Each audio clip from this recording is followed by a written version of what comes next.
Chilli powder అన్ని రకాల వంటలకు పచ్చళ్లకు సరైన chilli powder. No colour no chemicals. Vijay గారు సార్, ఇప్పటి వరకు మీరు బిగ్గెస్ట్ సక్సెస్ చూశారు, బిగ్గెస్ట్ ఫెయిల్యూర్స్ చూశారు. ఎత్తుకోటే అర్జున్ రెడ్డి లాంటి ఒక బ్లాక్ బస్టర్ సినిమాని ఎత్తుకున్నారు. సో దాని తర్వాత కొన్ని ఫెయిల్యూర్స్ చూశారు. అంటే ఈ సినిమా విషయంలో అంటే ప్రతి సినిమా ఖచ్చితంగా సక్సెస్ కావాలని మనం ఖచ్చితంగా మీరు సినిమా చేస్తారు, సక్సెస్ కావాలని చేస్తారు. కానీ ప్రతి సినిమా విషయంలో ఇది ఎరగొడుతుంది, బాగుంటుందని చుట్టుపక్కల వాళ్ళు చెప్పడం కామనే డెఫినెట్గా. ఈ సినిమా విషయంలో లేదు, ఇది ఖచ్చితంగా కొడుతున్నాం అనిపించిన ఎమోషన్ ఏంటి? మీరు ఎక్కడ కనెక్ట్ అయ్యారు అసలు ఈ సినిమాకి? సినిమా అంటే ఇప్పుడు ఈ రిలీజ్ ముందు అంటుండ్రా ఆర్ జనరలీ సినిమాకి ఎప్పుడు కనెక్ట్ అయ్యా అని అంటుండ్రా? ఖచ్చితంగా ఎప్పుడు సక్సెస్, ఖచ్చితంగా ఈ సినిమా సక్సెస్ అవుతుందని మనకు రేపటి వరకు తెలియదు, ఆర్ ఈరోజు రాత్రి వరకు తెలియదు. ఖచ్చితంగా ఈ సినిమా రెస్పెక్ట్ పొందుతుందని షూట్ చేసిన ప్రతిరోజు అనిపించింది. సినిమా అయిపోయిన తర్వాత అనిపించింది, ఈ సినిమా రఫ్ ఎడిట్ చూసినప్పుడు అనిపించింది, ప్రతి టీంతో మాట్లాడినప్పుడు అనిపించింది. ఇంకా ఇప్పుడు నేను చెప్పినట్టు మిగిలింది ఏడుకొండల వెంకన్న స్వామి చూసుకోవాలి. 10:30కి ఈరోజు రాత్రి యూఎస్లో షో పడితే మనకి ఒక గంటన్నరలో తెలిసిపోతుంది. Bhagyashree Bhagyashree yeah hi. So యాక్చువల్గా మీరు మిస్టర్ బచ్చన్తో మా అందరికీ పరిచయం అయ్యారు, దాంతో అందరి దృష్టి మీ వైపుకి తిరిగిపోయింది. బట్ ఇందులో ప్లే చేసిన మధు క్యారెక్టర్ ఎంతవరకు ఒక ఐకానిక్గా మీకు ఒక పేరు తెచ్చి పెడుతుందని అనుకుంటున్నారు? కొంచెం English please. Madhu character is that character will give you the name and respect, what you think? I think it's a very sincere role, like Vijay said, and it'll give you a glimpse of my performance, I would say. How Gautam sir takes out a performance out of an actor is what you'll get to see in Madhu. So definitely you haven't seen like that before, but it's something interesting, and yeah, I'm sure you'll be excited to watch it. All the very best. And Vijay garu, actually congratulations, already Kingdom success vibe మాకు అందుతుంది. మీరు చెప్పిన ప్రతి మాట నిజం కావాలని ఆ దేవుడిని డెఫినెట్లీ తదాస్తు. యాక్చువల్గా మీ లుక్ ఏదైతే ఉందో దీనికి మీ ఫ్యాన్స్ నుంచి వచ్చిన రెస్పాన్స్ ఏంటి? వాట్ ఈస్ మీ ఫ్యాన్స్కి మీకు ఇంటరాక్షన్స్ జరుగుతుంటాయి కదా, సో వాళ్ళ నుంచి ఈ ఎగ్జాక్ట్ లుక్కి, సో ఇది వేరే లుక్, సినిమా లుక్ అంటున్నా, సినిమా లుక్ ఎంజాయ్ చేస్తున్నారు కదా, గట్టిగా ఎంజాయ్ చేస్తున్నారు. అండ్ అన్నా సాంగ్ ఏదైతే ఉందో అది సాంగ్ రిలీజ్ చేసినప్పుడు ఆనంద్ గారితో ఒక గ్లిమ్స్ వీడియో వచ్చింది. దట్ వాజ్ లైక్ ఫెంటాస్టిక్, చాలా ఎంజాయ్ చేసాం. చూసిన ప్రతిసారి we also connect for that video, మీ ఇద్దరు ఆడుకునేది, భుజమ్మే చేసేది. అయితే ఆ సాంగ్కి అండ్ ఆ వీడియోకి మీ పేరెంట్స్ రియాక్షన్ ఏంటి? ఫస్ట్ సాంగ్ నాకు పంపిస్తారు కదా, గౌతమ్ అనిరుద్ధ్ సాంగ్ పంపిస్తే ఇంట్లో ఆడియో వింటుంటేనే ఆనంద్ ఎందుకో ఎమోషనల్ అయిపోయాడు. ఒక 2-3 డేస్ ఆ లిరిక్ వీడియో వస్తే వాడు రోజు పెట్టుకొని చూసుకొని వాడు రూమ్ తలుపేసుకున్న ఆ పాటనే మోగుతుంది, రోజు అది చూసుకుంటూ వెళ్తుండు.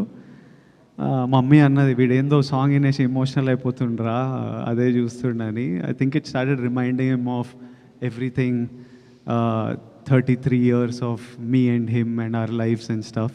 నాతోనే చదువుకున్నాడు, సేమ్ స్కూల్ ఇవన్నీ. సో ఇంకా వాడు మమ్మీని అడిగి నేను ఇట్లా I want to make something అని చెప్పి వాడే చేసిండు అదంతా. వాడు చేసి వాడు నాకు పంపిస్తే సరే అని we shared it like glimpses of our life. Vijay garu ఒక్క క్వశ్చన్ అండి సార్. విజయ్ గారు ఒక్క క్వశ్చన్ అంటే, విజయ్ దేవరకొండ అంటే ఇప్పటి వరకు ఇంతకుముందు జరిగిన సినిమాలు ఒకటి, ఇక్కడి నుంచి జరిగే సినిమా ప్రతి సినిమాకి 100 కోట్ల వరకు బడ్జెట్ అవుతుంది.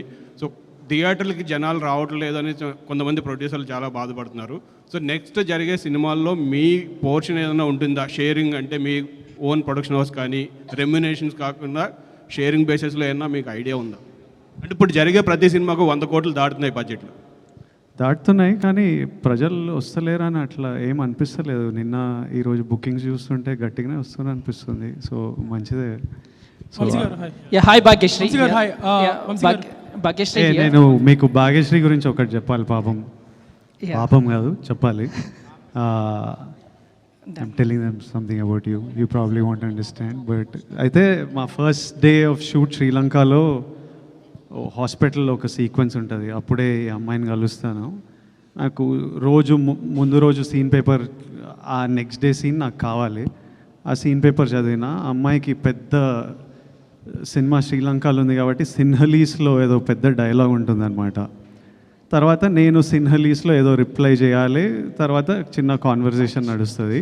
నేను అమ్మాయి 6-7 లైన్లు చదవంగానే పిల్లకి తెలుగుయే రాదు, ఇప్పుడు సిన్హలీస్ ఏడ నేర్చుకొని వస్తుంది, రేపు చాలా టైం పడుతుంది ఈమె నేర్చుకునే వరకు అని నా డైలాగ్ నేర్చుకోకుండా వెళ్ళిన సెట్కి. రేపు ఆమె నేర్చుకునే టైంలో నావి 2 లైన్లు అవి నేర్చేసుకుంటా అని వెళ్ళి సెట్లో దిగి గౌతమ్ యాక్షన్ అనగానే టప సినలీస్లో మాట్లాడేసి, so she is that well prepared and put her complete effort in to performing and she did a great job in the film. Now మీ క్వశ్చన్ భాగ్యశ్రీకి, డార్లింగ్ మీ క్వశ్చన్.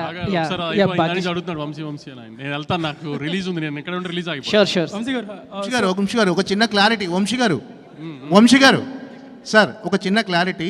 ఇందాక లక్ష్మి గారు అడిగారు పిఆర్ఓల గురించి ఒకటి. అంటే నేను పిఆర్ఓ అసోసియేషన్ సెక్రటరీగా నేను మాట్లాడుతున్నా, ప్లస్ జర్నలిస్ట్ నేను. మీరు అలా అనటం వల్ల పిఆర్ఓలు అందరూ హట్ అయ్యారు. అంటే మీరు ఎవరినైతే టార్గెట్ చేశారో వాళ్ళని డైరెక్ట్ పేరు చెప్తే బాగుండేది. పిఆర్ఓ వ్యవస్థను నిందించారు.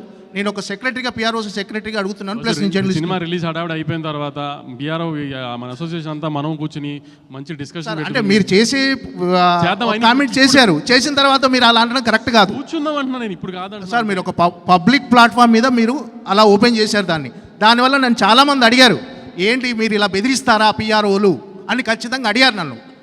నేను సమాధానం ఖచ్చితంగా చెప్పుకోవాలి సార్, నేను ఖచ్చితంగా. ఎందుకంటే జోక్ చేశాడని చెప్పండి సార్, వంశీ జోక్ చేశాడు ఇంటర్వ్యూలో అని చెప్పండి, పర్లేదు.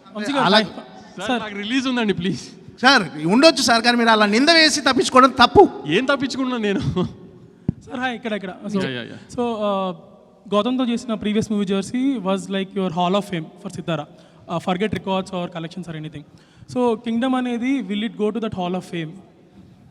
కింగ్డమ్ కూడా డెఫినెట్గా one of Gautam's finest works. కానీ ఏంటంటే కింగ్డమ్లో we're more handling the drama this time. Emotion, దాంట్లో ఎక్కువ ఎమోషన్స్కి వెళ్ళాము క్రికెట్ బ్యాక్ డ్రాప్లో. ఇక్కడ ఏంటంటే ఎక్కువ డ్రామా, గ్యాంగ్స్టర్ డ్రామా కదా సినిమా. సో ఆ హీరో గారు స్పైగా వెళ్ళిన తర్వాత సో ఆ డ్రామా అంతా చాలా బాగా హ్యాండిల్ చేశాడు. ఇప్పుడు దాకా మనము ఇప్పుడు వాడా చెన్నై ఇలాంటి సినిమాలు చూసినప్పుడు బాగా తీశారు గ్యాంగ్స్టర్ డ్రామా అనుకుంటాం కదా. ఎక్కువ డ్రామా అంటే గ్యాంగ్స్టర్ సినిమా అనగానే 100 మంది నరకాలి, ఇది ఈ జోన్లో కాకుండా ఒక డ్రామా బేస్డ్ ఉంటాయి కదా ఎక్కువ. ఆ స్టైల్లో గౌతమ్ అంటే మీకు తెలుసు కదా, అలానే తీస్తాడు, అతని సెన్సిబిలిటీస్ అలానే ఉంటాయి. ఆ స్టైల్లో తీసాం సినిమాని. తెలుగు ఆడియన్స్కి ఖచ్చితంగా నచ్చుతుందని అనుకుంటున్నాము, అన్ని రకాల ఎలిమెంట్స్ కవర్ చేస్తూ. సో హోప్ఫుల్లీ హాల్ ఆఫ్ ఫేమ్లు ఇవన్నీ అంటే నేషనల్ అవార్డ్స్ ఇవన్నిటి గురించి కాదు, కానీ డెఫినెట్గా గ్యాంగ్స్టర్స్ ఫిల్మ్స్లో ఒక మంచి సినిమా తీశారు తెలుగులో అని అయితే డెఫినెట్గా చెప్తారు. విజయ్ గారు లాస్ట్ 2 questions అండి, లాస్ట్ 2 questions.